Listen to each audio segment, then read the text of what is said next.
como é que, deixa eu falar um pouquinho de histórico de carreira, como é que eu fui parar na saúde mental, eu acho que aí eu consigo contar um pouquinho de história. Eu sou engenheira civil de formação, eu tenho trabalhei na construção, na indústria de construção e indústria florestal, foram as duas indústrias que eu trabalhei mais ou menos uns 12, 13 anos, desde graduação até depois de formada. E aí, basicamente, em 2015, teve ali algumas mudanças importantes de trajetória de carreira e eu tinha passado por algumas situações específicas pessoais um pouquinho antes, ali alguns anos antes. Então, em 2015, eu estava numa indústria de construção civil, a gente teve Lava Jato no Brasil. Aí, nesse período da Lava Jato, a minha empresa era uma empresa suíça que fazia um braço dessa empresa atendia bastante INAI e atendia Petrobras e subsidiárias, empresas que atendiam essa área de energia e indústria. E essa área foi uma das que teve ali queda de receita super brusca. Essa empresa precisou se reestruturar no Brasil e a reestruturação acabou afetando a minha área também, que era a construção civil. E aí eles fizeram ali todo um reajuste de estrutura. Eu fui desligada, e aí são algumas coincidências de vida, né? Eu fui desligada de manhã, descobri que meu pai estava com câncer à tarde, aí aquela bololô de vida, assim, foi, tá bom, então, já que eu fui desligada, deixa eu cuidar do câncer do meu pai, que eu tô há muito tempo fora de casa, meus pais moram no Mato Grosso do Sul, sou filha única, só fiz, gente, ó, tão caos aqui em São Paulo, fui desligada, me dá uns dias aí, eu vou aparecer em Corumbá, a gente se fala e a gente resolve o que vai fazer com o pai. E aí eu fiquei uns 3 meses envolvida com o tratamento de câncer, do meu pai, tentando encontrar médico. E acho que o primeiro gatilho para mim foi que quando eu estava em Corumbá, eu tentei fazer algumas conversas com médicos por telemedicina aqui em São Paulo. Então, eu queria, enquanto filho, meu pai tinha 75 anos, falei, cara, não quero trazer 2 senhores de idade para São Paulo sem eu ter certeza que é isso que eu preciso fazer. E eu lembro que com todos os médicos que eu tentei contato, eu falei assim, não, mas eu queria fazer um Skype com vocês. Não, isso não pode, traz o paciente aqui que a gente só fala com o paciente se você estiver aqui no consultório. Eu falei, não, mas não quero uma consulta. Eu, como filha, queria que você olhasse os exames e me desse uma opinião. É isso que eu estou querendo. Não, mas não pode. Isso é telemedicina, isso não é permitido. Eu falo assim, moça, eu quero uma opinião, essa consultoria na minha cabeça, sabe? Eu, na minha cabeça de engenheira, tipo, eu tô te pedindo uma opinião médica, mas isso não é consulta. Acho que essas semanas depois dessa reflexão, eu fui falar com o Marcelo. Marcelo, eu tô pensando em empreender. E quando eu tinha feito o MBA no INSPER, em 2012, eu tinha criado uma fábrica de pudim. Ele falou, tô com a ideia do pudim. Eu falei, não, é outra coisa completamente diferente. E eu partilhei um pouco com ele, tipo, passei por essa situação, tive esse caso aqui, eu acho que tipo, o contato podia ser online, eu acho que podia ter uma segunda opinião, eu acho que não precisava, nos primeiros 20 dias, ter movimentado ninguém de casa. Falei algumas coisas, ele falou, deixa eu te conectar com algumas pessoas. Eu lembro que a primeira pessoa que ele me conectou foi com o Adriano, que criou Boa Consulta, que até então eu não tinha nem noção que era uma startup. Tipo, eu tava ali, tipo, acho que eu quero empreender e acho que é saúde, mas sem muita noção do que era. Aí o Adriano falou, foi a primeira vez que eu ouvi marketplace. Não, eu criei aqui um marketplace para as pessoas agendarem consulta e tal. Eu falei, pô, que legal isso aqui, mas tem agendamento? As pessoas agendam, não tem? Como é que funciona? E aí fui conhecendo algumas pessoas. O Marcelo também, ele era na época do Conselho de Inovação do Sírio. Ele acabou me recomendando que eu participasse de um evento chamado Hospitalar, que tinha ali uma participação bastante significativa dos meios médicos.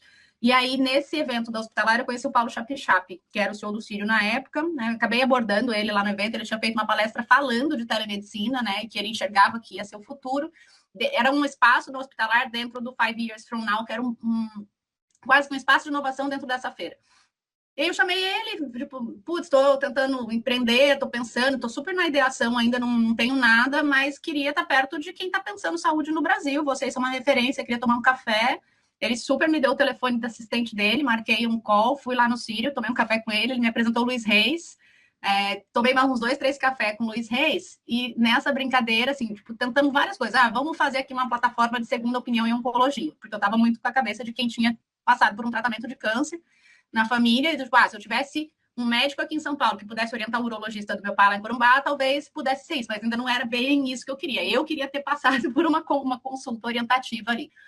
E aí, conversa vai, conversa vem, não tinha nada. 3 cafés depois, o Luiz falou, bom, não vou ficar mais tomando café com você, não tem nada aqui. Eu acho que esse negócio de telemedicina não vai virar tão cedo, o Conselho de Medicina é contra, essas coisas não são tão fáceis assim, é muito regulamentado. Eu perturbando a cabeça dele. Falei, não, mas tem que ter um jeito, não pode ser tão difícil, não sei o que, não sei o que, não sei o que. Ele falou, por que você não tenta, já que você está tão motivada, por que você não tenta alguma área específica de saúde que não precise de intervenção? Mas assim, que área de saúde que não precisa de intervenção? Quando eu falo intervenção, estou falando de exame, coisa de toque e tal. Ele falou, a psiquiatria é um exemplo, mas a psicologia tem regulamentação. Aí eu olhei assim, tipo, oi? E aí que as histórias se conectam, porque eu tinha tido depressão, em 2012, 2013. E os meus grandes desafios quando eu tive depressão foi que eu não conseguia encontrar ajuda no plano de saúde, eu não conseguia falar do tema, porque lá atrás ninguém nem falava de doenças mentais, assim, as pessoas pediam ajuda, você tem um psicólogo para indicar, todo mundo te olhava torto, psicólogo, você tá com problema? Aí eu falava assim, você não tem problema? Eu tenho fonte, você quer, eu posso dividir um pouquinho.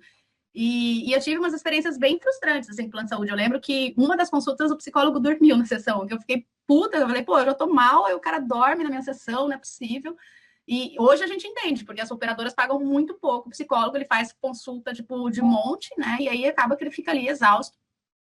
E aí eu falei, pô, eu faço terapia uns 3, 4 anos já, tipo, tive uma porrada de dificuldade. E eu falei, putz, se pudesse ser online, ia ser muito melhor, porque depois, quando eu comecei a fazer terapia mesmo com um psicólogo que deu certo, ele foi porque eu recebi indicação de um colega de trabalho, só que eu morava em Moema, o psicólogo era lá na Frei Caneca. Então, eu passava uma hora no trânsito para chegar, aí depois eu fazia 50 minutos de sessão, passava outra uma hora no trânsito para voltar. A minha sessão durava 3 horas.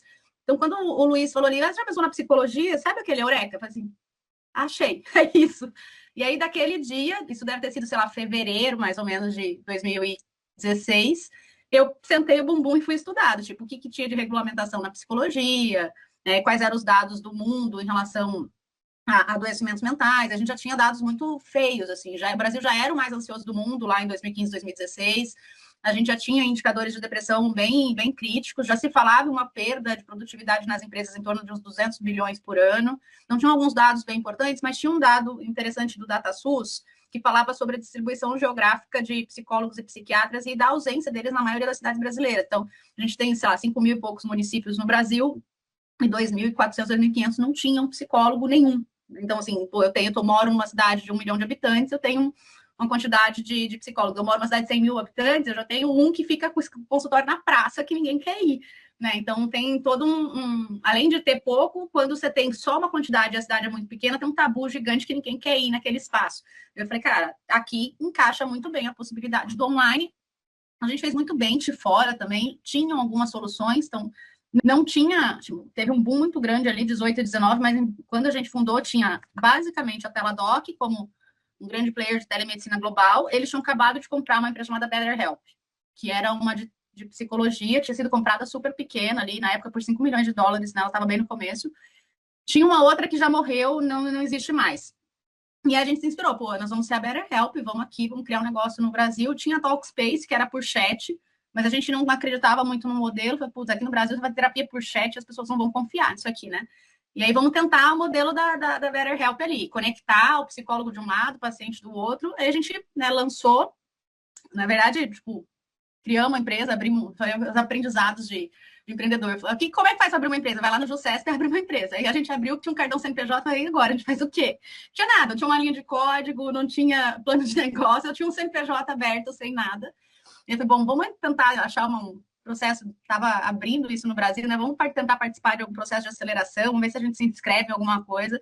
E aí a gente conseguiu e participando de alguns eventos na época, ainda tem a ACE, mas ela não tem mais o formato. Tinha uma aceleradora chamada ACE, ela fazia uns eventos chamados Accelerator Day, então a gente foi em alguns, e tinha a Startup Farm também, que era uma outra aceleradora que fazia ali, organizava alguns cohorts de founders ali, de empresas que eles aceleravam num projeto de 5 semanas de aceleração. Aí a gente se inscreveu para não passou, mas assim, a gente ficou meio que num fast track, porque a gente não passou porque não tinha nada. E a gente, na segunda vez, também não tinha muita coisa, mas a gente tinha evoluído um pouquinho no racional do que a gente queria fazer no modelo, testando uma série de coisas. Eu lembro de uma das primeiras mentorias que o mentor falou, tá, mas o que você tem? Me mostra seu produto. Eu falei, não tem produto. A gente contratou uma fábrica de software aqui, que vai fazer, que a gente prototipou, a gente riscou aqui. Ele falou, pera, você não entendeu. Você vai colocar um site no ar hoje, amanhã eu vou voltar aqui, você vai me contar o que aconteceu. Eu falei, sim, botar um site no ar hoje? Eu falei, não, você vai achar qualquer lugar que põe uma página de pé no ar em 24 horas. Sabe assim, a pessoa que não entende de tecnologia, eu falei, o que esse cara tá falando? Ele falou, ó, tem essa aqui, tem essa aqui, tem essa aqui. Você escolhe qual você quiser. Amanhã você vai me contar quantas pessoas entraram no seu site e clicaram nesse botão. Aí eu fui entender, tipo, Instapage, Unbounce. A gente usa Unbounce até hoje para fazer teste, mas, pô, descobri ali, passei a noite, virei a noite tentando fazer o leguinho com a página, criar uma página, colocar uma campanha no Facebook para ver se as pessoas clicavam ali para saber se elas queriam psicólogo. E a partir daí, acho que a gente começou a entender qual era a vibe ali do MVP, de testar rápido. Então, a gente aprendeu nesse processo de aceleração que não necessariamente a gente precisava ter código para ter alguma coisa. Então, a gente criou nessas primeiras semanas, várias páginas testes, colocava ali 20, 30 reais de campanha no Facebook para ver se as pessoas clicavam, se elas queriam comprar. E aí, nesse começo, era muito interessante, porque a gente colocava assim, tá procurando terapia, tá estressado, tá com problema no relacionamento, a gente testava umas frases, e aí, agenda sua consulta agora. E era basicamente o nome da pessoa, o e-mail, o telefone, e clicava no botão agendar agora.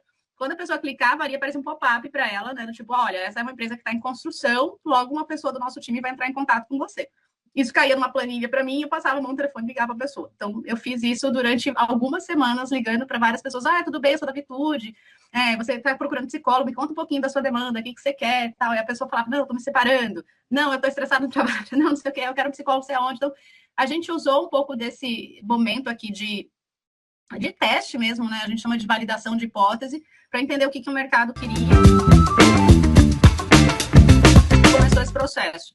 Isso levou mais ou menos, né? Tipo, a gente ficou 1 ano e meio nesse, se a gente chama de modelo de marketplace puro. A gente foi entendendo aos poucos que não parava muito de pé, que tinha muita desintermediação, principalmente por ser presencial. Então, agendei a primeira consulta, paguei no site, a segunda já combino com o psicólogo, né? E agendo direto. No online, a gente começou a testar, tinha menos desintermediação, mas ainda tinha. E aí a gente começou a tentar entender outros modelos, né? Como é que a gente ia fazer para fugir dessa lógica, porque se a gente continuasse, tipo, investindo para trazer cliente e, tipo, fosse uma peneira furada, aquilo não ia parar de pé. E foi quando a gente começou a entender que talvez o mercado corporativo pudesse ali ser uma alternativa, igual acontece com a própria lógica dos planos de saúde, né? Eu preciso contratar uma empresa que faz a provisão disso. A gente começou a buscar algumas empresas. Nessa época, algumas coisas começaram a acontecer, porque a OMS já estava começando a se posicionar em relação ao burnout. Então, já vinha se falando, mas ainda não tinha nenhum posicionamento do tipo, isso aqui vai ser considerado doença do trabalho. No começo de 2018, eles fizeram esse pronunciamento, tipo, burnout vai ter uma alteração no CID-10 para o CID-11, que é o Código de Doenças Internacionais, e o burnout vai passar a ser considerado doença do trabalho. Falar, putz, era tudo que a gente precisava, vamos bater de porta em porta. E aí, vocês estão preocupados com burnout? Não estão preocupados? Como é que vai ser isso? E aí a gente conseguiu o nosso primeiro cliente, que foi a RD Station. Começou com a gente em junho de 2018, então a gente tinha 2 anos mais ou menos de um negócio louco. A gente cresceu acho que 10, 12 vezes na pandemia, assim, e saímos de um lugar que todo mundo falava que ninguém ia fazer terapia, para todo mundo precisa de terapia. E agora acho que todo mundo acredita que as pessoas precisam de terapia mesmo.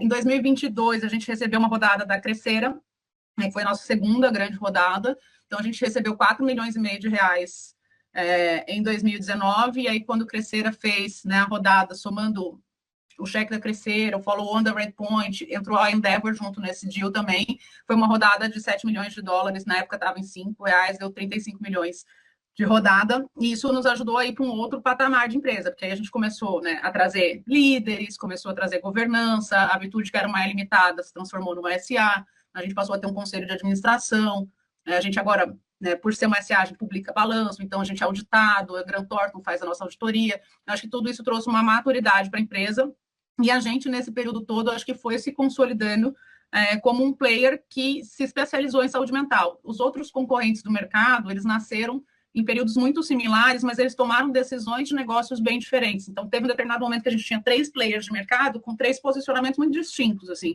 Eu tinha uma psicologia viva que foi para uma linha de massificado e fonte pagadora, né? Tipo, cara, eu atendo o plano de saúde. Eu vou atender a operadora, meu cliente é a Mil, a Sul América, tipo, minha consulta custa 20 reais e é isso que funciona.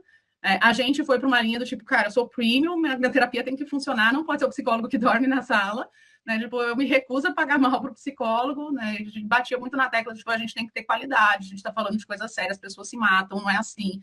Então a gente sempre defendeu um pouco uma lógica de qualidade, a gente sempre cresceu menos que os demais por causa disso, porque a gente não arrebentou no mercado, a gente foi um pouco mais devagar, consistente, só que a gente sempre foi investindo em algumas coisas que a gente acreditava que fazia diferença. Por exemplo, a gente foi a única empresa que investiu em evento. Né? Então, ao longo dos anos, a gente fez de forma consistente o Summit ali, todo janeiro. A gente começou fazendo em janeiro para pegar a onda do Janeiro Branco. Depois a gente acabou mudando o evento para março, porque para não pegar férias de começo de ano, que a gente perdia muita gente ali.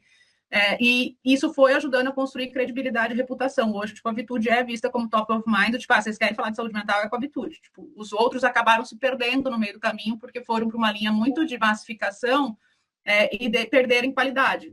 E o que parecia uma grande... Estava falando disso essa semana com um mentor meu. Eu falei, putz, lá atrás eu fui super criticada, às vezes até pelos conselheiros, do tipo, não, você tem que baixar o preço, tem que fazer isso, você está perdendo share, não sei o quê.